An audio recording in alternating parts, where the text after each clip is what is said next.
الحمدللہ رب العالمین والصلاة والسلام علی رسولہ الکریم واقبۃ للمتقین اعوذ باللہ من الشیطان الرجیم بسم اللہ الرحمن الرحیم الحمدللہ رب العالمین والصلاة والسلام علی سید المرسلین وعلی آلہ واصحابہ اجمعین رب اشرح لی صدری ویسر لی امری واحلل عقدۃ من لسانی یفقہوا قولی رب یسر ولا تعسر تمم بالخیر رب زدنی علما السلام علیکم ورحمۃ اللہ وبرکاتہ۔ بسم اللہ الرحمن الرحیم۔ شروع کرتی ہوں اللہ کے نام سے جو بڑا مہربان نہایت رحم کرنے والا ہے۔ سورہ فاتحہ قرآن مجید کی سب سے پہلی سورت ہے۔ اس سورت کی احادیث میں بڑی فضیلت بتائی گئی ہے۔ فاتحہ کے معنی آغاز اور ابتدا کے ہیں، اسی لیے اسے الفاتحہ یعنی فاتحۃ الکتاب کہا جاتا ہے۔ اس کے کئی نام احادیث سے ثابت ہیں، مثلاً ام القرآن، اصحاب المثانی، القرآن العظیم، الشفا، رقیہ وغیرہ۔ اس کا ایک اہم نام الصلاح بھی ہے، جیسا کہ ایک حدیث قدسی میں ہے کہ اللہ تعالیٰ فرماتے ہیں میں نے صلاح یعنی نماز کو اپنے اور اپنے بندے کے درمیان تقسیم کر دیا ہے۔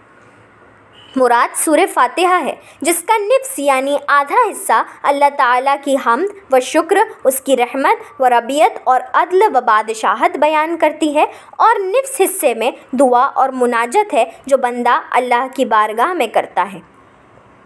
اس حدیث میں سورہ فاتحہ کو نماز سے تعبیر کیا گیا، جس سے یہ صاف معلوم ہو جاتا ہے کہ نماز میں اس کا پڑھنا بہت ضروری ہے۔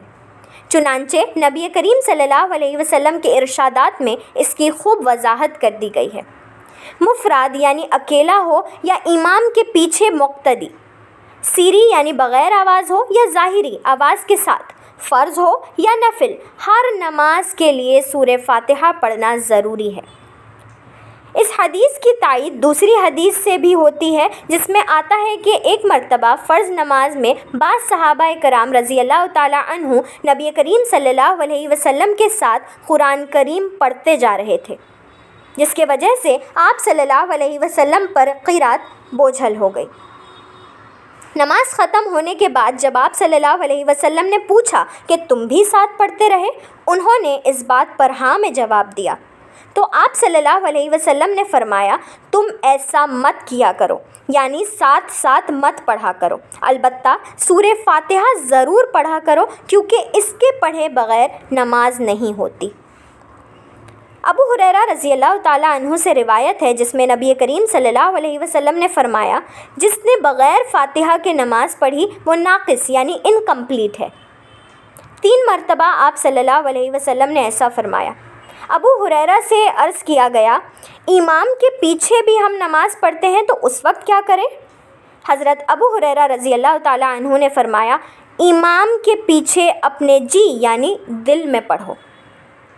مذکورہ حدیث سے ثابت ہے کہ جب کوئی قرآن پڑھے تب خاموشی سے سننا چاہیے۔